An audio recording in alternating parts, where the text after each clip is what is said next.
¿Y si te dijera que los resultados financieros de una persona no tienen tanto que ver con la suerte, la estrategia o incluso las horas de trabajo, sino con un guión?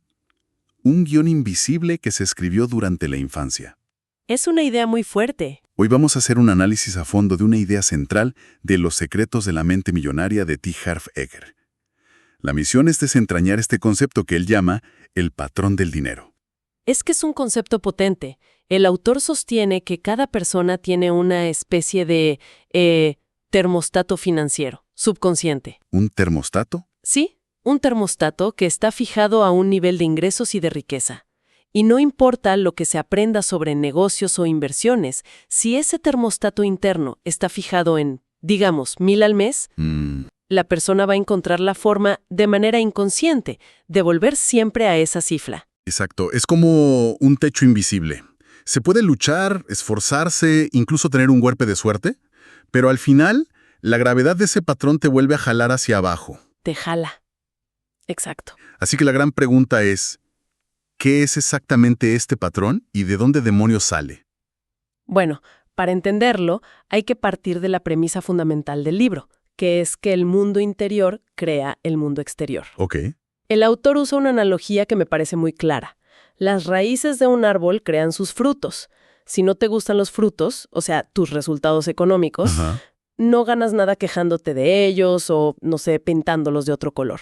El único cambio real viene de fortalecer y cambiar las raíces. O sea que el problema no es lo que se ve, sino lo que no se ve. Y hay una frase en el libro que creo que lo resume todo. Él la llama un principio de riqueza. Sí. Dice, tus ingresos pueden crecer únicamente hasta donde crezcas tú. Me parece una idea tan simple, pero a la vez demoledora. Lo es, porque te pone la responsabilidad y el poder a ti enteramente. Quita el foco de la economía, del jefe, del mercado, y lo pone en el carácter, los pensamientos, las creencias. Claro. Y el libro lo ilustra con 2 ejemplos que son, pues, las 2 caras de la misma moneda. Por un lado están los ganadores de lotería. Ese ejemplo es clásico. Es que las estadísticas son brutales. La gran mayoría, no importa si ganan 1 o 100 millones, vuelven a su estado financiero original en poquísimos años. Su termostato está bajo. Es como que el sistema se sobrecalienta y se apaga. Justo. Es como intentar meter el océano en un vaso de agua. Y en el otro extremo. Pone el ejemplo de millonarios que se hicieron a sí mismos. Menciona a Donald Trump como un caso de estudio, de esa época, claro. Exacto. Tuvo miles de millones, lo perdió todo, y en un par de años ya lo había recuperado con creces. La lógica del libro es que, aunque perdió el dinero, los frutos. Nunca perdió lo más importante. Nunca perdió su mente millonaria, sus raíces. Exactamente. Para una persona con ese patrón, tener solo 1 millón sería sentirse en la quiebra, porque su termostato está fijado en los miles de millones. Es otra escala. Una escala completamente diferente. Y esto nos lleva directo a cómo se construye esa escala, a la mecánica interna que crea nuestra realidad financiera. Y aquí encontré una fórmula que me pareció fascinante, casi matemática para algo tan humano. Eker lo llama el proceso de manifestación. La fórmula es P, flecha, S, flecha, A, igual a R. Sí, a primera vista parece un código secreto. Totalmente. Pero es bastante intuitivo una vez que se desglosa. La primera P es de programación. Ok, programación mental. Nuestras creencias aprendidas. Esa programación lleva a la segunda P, que es de pensamientos. Nuestros pensamientos, a su vez, generan sentimientos, la S. Claro, tiene lógica. Esos sentimientos nos impulsan a tomar ciertas acciones, la A. Y finalmente, esas acciones son las que producen nuestros resultados, la R. Programación lleva pensamientos, lleva sentimientos a acciones. Y eso da los resultados. Es una cadena de montaje. Ajá. Y lo que esto sugiere es que la mayoría nos pasamos la vida intentando cambiar las acciones o los resultados, que es el final de la cadena, sin darnos cuenta de que el motor está al principio, en la programación. Eso es lo fascinante de la fórmula. Revela por qué a veces las afirmaciones positivas, o leer libros, o ir a seminarios, no funcionan a largo plazo. Claro, atacas el síntoma. Exacto. Son cambios a nivel de pensamiento o acción. Pero si la programación de abajo, la raíz, sigue intacta, el sistema entero vuelve a su estado original. El verdadero problema está enterrado. Sí, el autor insiste en que la falta de dinero es solo un síntoma, un fruto. Y esa programación, según él, proviene de 3 fuentes principales de condicionamiento, sobre todo de la infancia. Ok, vamos a la primera. La programación verbal. Esto es básicamente todo lo que oímos de niños sobre el dinero. Todo. La riqueza, la gente rica. Y aquí la lista es interminable, ¿no? El dinero no crece en los árboles, los ricos son unos avaros. O el dinero es la raíz de todos los males. Esa. O la clásica que resuena en tantas casas. No podemos permitírnoslo. Son frases que parecen inofensivas, pero que se instalan en el subconsciente como verdades absolutas. El libro cuenta una historia tremenda sobre esto. A ver. De un hombre, Steven, que participaba en uno de sus seminarios. Ganaba más de $800,000 al año y llevaba así 9 años. ¡Wow! Pero estaba siempre en la quiebra. Siempre. O lo gastaba, o lo prestaba a quien no debía, o lo perdía en malas inversiones. Pero, a ver, es una locura. ¿Cómo es posible ganar tanto dinero y no tener nada? ¿Cuál era la raíz del problema ahí? Su madre. De niño, ella le repetía constantemente un discurso muy concreto. Los ricos son codiciosos, ganan su dinero a costa del sudor de los pobres. Uf. Y terminaba con, deberías tener solo lo justo para vivir. Si tienes más, eres un cerdo. ¡Qué fuerte! Imagina el conflicto interno de esa persona. Claro, por un lado, Steven, el adulto, quería ganar mucho dinero, pero su subconsciente, programado por su madre, tenía una orden clara. Si tengo mucho dinero, seré un cerdo codicioso, y mi madre no me va a aprobar. Un momento. Pero esto plantea una pregunta clave. ¿Cómo puede esa emoción infantil ganarle a la lógica de un adulto que quiere prosperar? Parece un cortocircuito. Es que lo es. Y el libro es muy claro en este punto. Cuando la mente subconsciente debe elegir entre una emoción profundamente arraigada y la lógica, la emoción gana casi siempre. Siempre. La mente subconsciente no opera con lógica, opera con supervivencia emocional. Para el niño interior de Stephen, la desaprobación de su madre era una amenaza. Así que su mente adulta sabía que quería ser rico, pero su mente emocional sentía que eso lo convertiría en una mala persona. Y el sabotaje era la única solución para resolver ese conflicto interno. Exacto. Es increíble cómo esas palabras nos moldean, pero a veces, lo que no se dice, lo que simplemente vemos en casa, es todavía más poderoso. Y eso nos lleva al segundo pilar, los modelos de referencia. Exacto. Esto no es lo que oímos, sino lo que vimos. Cómo se comportaban nuestros padres o tutores con el dinero. ¿Eran ahorradores compulsivos o gastadores despreocupados? ¿Lo administraban bien o vivían en un caos constante? ¿El dinero era fuente de alegría o de discusiones amargas? La frase clave aquí es de tal palo, tal astilla. Tal cual. Y el autor cuenta su propia historia, que es muy reveladora. Su padre era constructor, y su vida económica era un ciclo de extremos. Ajá. Se endeudaba hasta el cuello para empezar un proyecto, y durante ese tiempo era un hombre estresado, tacaño y de mal humor. Luego vendía la construcción, entraba una cantidad enorme de dinero, y de repente era la persona más feliz y generosa del mundo. Hasta el siguiente proyecto. Exacto, donde el ciclo volvía a empezar.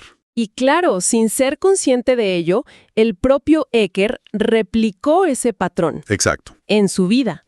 Fundaba un negocio, ganaba una pequeña fortuna y al poco tiempo, por alguna razón, estaba en la quiebra otra vez. Un ciclo de altibajos idéntico. Idéntico al de su padre.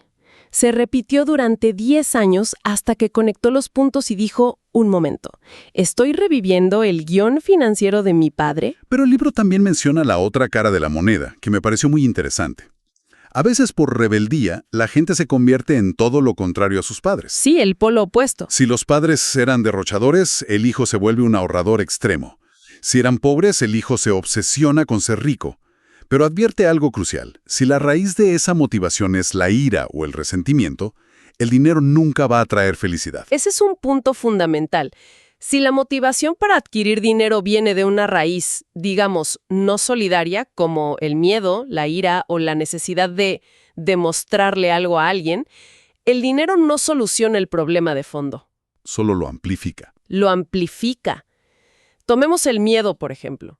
Mucha gente dice que busca la seguridad financiera, pero la búsqueda de seguridad nace de la inseguridad, que a su vez se basa en el miedo. Claro. Más dinero no elimina el miedo, solo cambia el objeto del miedo. Antes era miedo a no tener suficiente, ahora es miedo a perder lo que se tiene, a que te lo roben. El problema de raíz, el miedo, sigue ahí, intacto. Es como cambiar de jaula pero seguir preso. Y esto me lleva al tercer y último pilar que quizás es el más potente a nivel emocional. Los incidentes concretos. Sí. Se refiere a experiencias específicas, a menudo traumáticas, que vivimos de niños y que soldaron una creencia sobre el dinero en nuestra mente. Y aquí el libro cuenta una historia durísima, la de una enfermera llamada Josie. Cuando tenía 11 años, estaba cenando en un restaurante chino con sus padres. Ajá. Empezaron a discutir por dinero, una discusión muy, muy fuerte. De repente, su padre se puso rojo, luego azul, y cayó al suelo. No. Sufrió un infarto fulminante y murió allí mismo, en sus brazos. ¡Qué terrible! Me puedo imaginar el impacto que eso debe tener en una niña de 11 años. Imagínate, a partir de ese día, la mente de Josie creó una ecuación simple y devastadora. Dinero es igual a dolor. Claro. Como adulta, era una excelente enfermera, buen sueldo, pero su vida era un desastre financiero. Se deshacía inconscientemente de todo el dinero que ganaba. ¿Y por qué? Porque para su subconsciente, deshacerse del dinero era la única forma de eliminar el dolor. Era un mecanismo de autoprotección llevado al extremo. Es increíble. Y hay otra anécdota, mucho más ligera pero igual de reveladora. La de la esposa de Eker. Ah, sí. De niña, cada vez que quería un helado, le pedía a su madre $0.25. Y la madre siempre le respondía lo mismo. Lo siento, cariño, yo no tengo dinero. Pídeselo a tu papá que él tiene todo el dinero. Semana tras semana, la misma respuesta. Exacto. ¿Qué aprendió esa niña? Aprendió dos verdades que se convirtieron en su patrón. Primero, los hombres tienen todo el dinero. Y segundo, las mujeres no tienen dinero. Y entonces, para validar esa creencia en su vida adulta, ¿qué hacía? Pues se deshacía inconscientemente de cualquier dinero que le llegaba. El libro lo cuenta con humor, pero te puedes imaginar el problema. Si le daban $100, gastaba 100. Si le daban 1,000, gastaba 1,000. Era una máquina perfecta de validar su propia creencia. Lo que por supuesto causó enormes conflictos en su matrimonio hasta que entendieron que cada uno operaba desde patrones completamente opuestos. Entonces, si juntamos todo, estamos condicionados por lo que oímos, por lo que vimos y por lo que experimentamos. El autor llega a decir que la mayoría funcionamos como robots. En piloto automático. Sí, gobernados por esta programación del pasado sin siquiera saberlo. Suena bastante desalentador, ¿no? Lo sería si la historia terminara ahí, pero aquí es donde el libro propone una salida. El primer paso para cualquier cambio es la conciencia. Entiendo. No se puede cambiar algo que no se sabe que existe. A partir de ahí, propone un proceso de 4 pasos para rediseñar ese patrón. El primero, como decíamos, es la conciencia. Simplemente darse cuenta de que el patrón existe. El segundo paso es la comprensión. Entender de dónde viene esa forma de pensar. Reconocer que esas creencias sobre el dinero no son la verdad, sino algo que aprendimos. Exacto, algo que aprendimos de otras personas que a su vez lo aprendieron de otras. Es darse cuenta de que no es nuestro. Y eso me imagino que lleva al tercer paso. Directamente, es la disociación. Aquí es donde uno se da cuenta de que esa programación no es parte de su identidad, no es quién soy, sino quién aprendí a ser. Es como crear una distancia. Es la capacidad de observar ese pensamiento y decir, esto es solo un archivo viejo en mi mente, no soy yo. Y al crear esa distancia, se obtiene el poder de elegir si se quiere conservar ese archivo o eliminarlo. Y una vez que se ha hecho ese espacio, llega el cuarto y último paso. El reacondicionamiento. Aquí es donde activamente se empiezan a instalar nuevos archivos mentales que apoyen la prosperidad y el éxito, en lugar de sabotearlos. Y para ese reacondicionamiento, el libro propone una herramienta que al principio puede sonar un poco extraña. Las declaraciones. Exacto, las declaraciones. Sí, al principio pensé que esto sonaba a las típicas afirmaciones positivas, pero el autor hace una distinción que me pareció clave. Él dice que una afirmación como soy rico, cuando uno está en la ruina, genera una voz interna que te grita. claro, una voz que dice, no es verdad, es una tontería, choca con la realidad. Correcto. En cambio, una declaración no es afirmar algo que no es cierto, es una intención oficial. Es una declaración de que algo va a ser. Por ejemplo, en lugar de soy rico, la declaración sería tengo una mente millonaria. Es una postura. Es una postura que la mente puede aceptar con menos resistencia. El libro explica que todo en el universo es energía, que vibra. Una declaración dicha en voz alta y con convicción emite una vibración energética a través de las células del cuerpo y hacia el universo. Y para potenciarlo, sugiere un ritual físico, que puede parecer un poco teatral, pero creo que entiendo la idea de anclar la intención en el cuerpo. Sí. Por ejemplo, poner la mano en el corazón y decir en voz alta, mi mundo interior crea mi mundo exterior.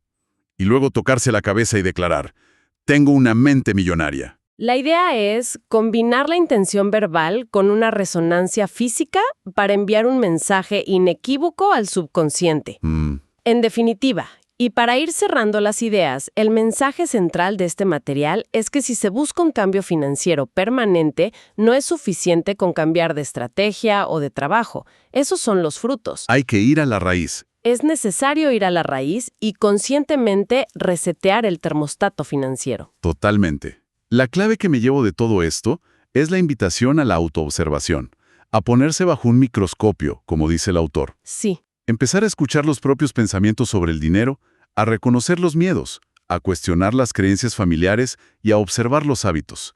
Porque esa conciencia es el único punto de partida posible. Y para dejar una última idea en el aire, el libro lanza un pensamiento que es realmente provocador. Dice, ningún pensamiento vive en tu cabeza gratis. ¡Wow! Cada pensamiento que tenemos es una inversión o un costo. O nos impulsa hacia la felicidad y el éxito que deseamos, o nos aleja de ellos. Y esto lleva a una pregunta inevitable que cada persona puede hacerse. Los pensamientos que tienes sobre el dinero, ¿qué te están costando o qué te están generando realmente?